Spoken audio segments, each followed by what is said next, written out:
All right, now here's one of the things that is continuing to be the mystery of playing a woodwind instrument. Reeds. There's all sorts of types, there's all sorts of sizes, and it seems like nobody knows what goes with what or how you pick the right reed for your instrument. Well, in this video, I'm going to tell you exactly what to do and, more importantly, what not to do.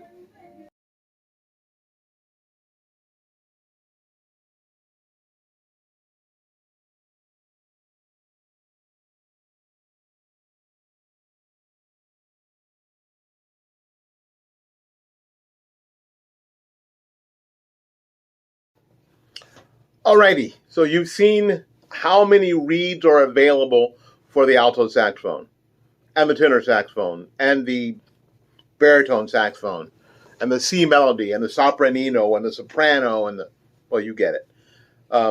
It's a really big deal, and with all the different types, for the most part, they matter.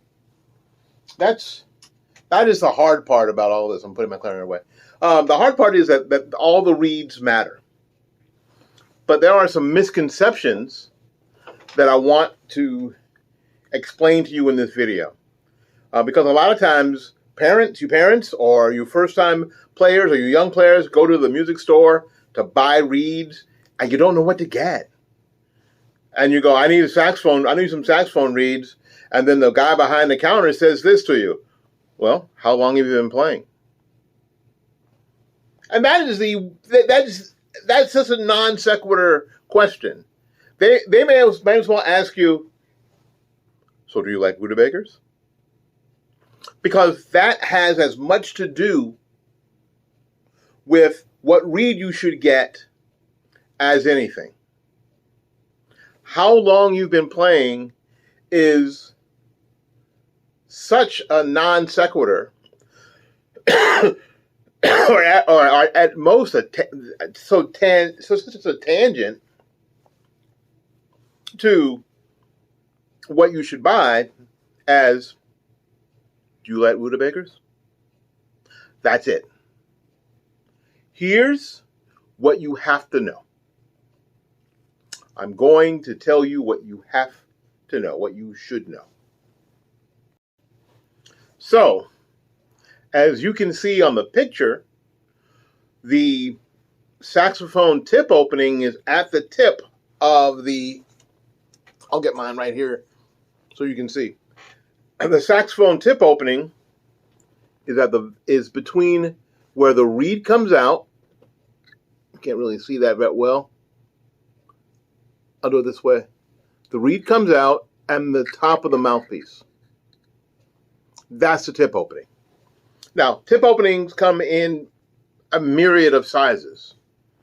If you have a beginning horn and a beginning mouthpiece, you probably have what I'm just going to call, for the sake of discussion here, a medium opening. And because you have a medium opening, you probably want a medium reed. Reeds come in sizes from 0.5 or half all the way to 5. There are some reeds that consider themselves a little stronger than 5, like 11 on the jukebox, that are 5.5s. But generally speaking, we're talking about, in most music stores, from 2 to 5. And because it's 2 to 5, when I say medium, you'll think 3, but I'm not talking about 3. I'm talking about a medium for you, for most people who are watching this video, not everybody, is a 2.5 or a 2.5. Start there. Parents, if you are someone who's been sent to the store to buy reeds, whether they're clarinet, whether they're saxophone reeds, and you get to the store and they ask you, well, how long have they been playing? Well, what your answer is, I don't think they like Rudabakers. Right? So what you'll do is you'll just split the difference and you will say 2.5. Because they may be, depending on the mouthpiece, they may be too soft, it may be too hard, but they'll be able to deal with it in the interim until they find the exact same one. Now, you'll also have band directors out there who say, I don't want anybody in my clarinet section with softer than a 3 reed. Because one of their friends told them that that all clarinets should be playing on really hard reeds. It only matters, what? I've said this to you, depending on how big the tip opening is. If there are medium tip openings, and in most middle school and high school band situations, especially if you have a rented instrument or you're sure that the mouthpiece you have isn't a professional mouthpiece, it isn't the instrument, it's the mouthpiece. If it's just a stock mouthpiece, the one that came with the horn, and how can you tell that? A lot of times the mouthpiece will have the same name on it as the instrument does. Stock mouthpiece. Yamaha 4C, sometimes the Selmer mouthpieces. There's a myriad of them. Start in the middle, and the middle is 2.5. Do that. Now, if you have a specialty mouthpiece, now I happen to have a specialty mouthpiece here. This mouthpiece here, let me see if you can see this, is a Sigurd Rascher mouthpiece. It's kind of a specialty mouthpiece. It's designed, it's open chambered. It's designed for more advanced players, maybe, or it's closer to the original design of the saxophone mouthpiece. I'll put that link in the description box when we're talking about the mouthpieces that I use.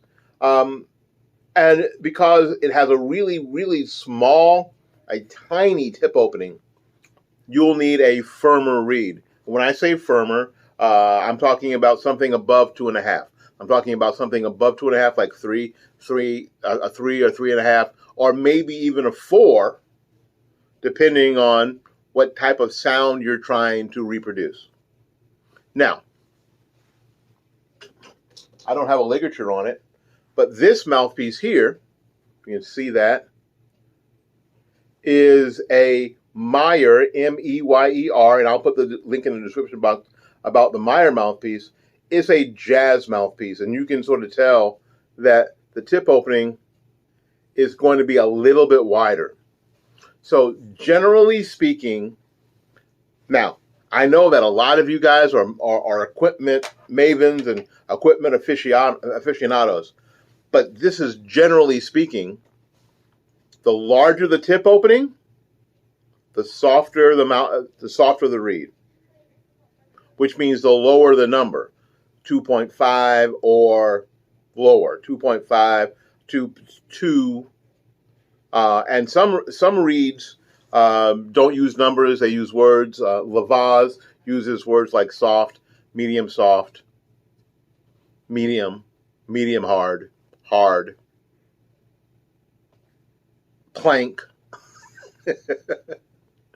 So on my jazz mouthpiece, I like to play a Lavaz medium soft because it takes more time and more effort for the reed to start at its resting point and hit the tip rail. The tip rail is right across, see if I can do this, I can show this, right across here. It's a flat section there to make the sound.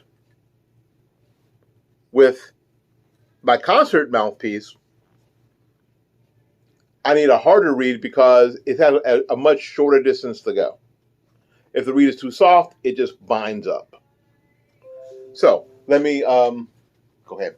Let me tell you. Let me wrap this up. If you are playing a jazz mouthpiece, for the most part, now remember this for the most part statement is very, very important. You would want a softer reed, 2.5 or 2.5 or softer. A concert a professional concert mouthpiece like a Rascher or a Caravan, or maybe a Selmer Sea Star even, or some of the more advanced Van Doren mouthpieces. There are lots of mouthpieces, and then maybe we'll do a video about mouthpieces, and it'll be a mouthpiece video for the rest of us who don't have or don't want to spend hundreds of dollars on a mouthpiece. About that. If that's what you want, put that in the comments and we'll plan that for sure. But anyway, so on this kind of mouthpiece, the ones I mentioned, this is a Rascher, a Caravan, maybe a Selmer Sea Star or a Selmer D. Maybe you want a harder reed, a more firm reed, 2.5, probably a 3 and higher. to get the best sound out of that mouthpiece. Jazz mouthpieces, Myers, Dukoff's, Theo Wayne. Theo Wayne's expensive. We won't be doing a thing on Theo Wayne unless Theo Wayne wants to ship me a mouthpiece. And if you are designing your own mouthpiece, like from Sios, which hopefully will be my Christmas present. Do you hear me, Deb, Alex? Christmas present, Sios mouthpiece. On the jazz mouthpieces, a softer reed. On the concert mouthpieces, a more firm reed. Any questions about that, please write that down in the comments, and we'll deal with your individual situations on an individual basis.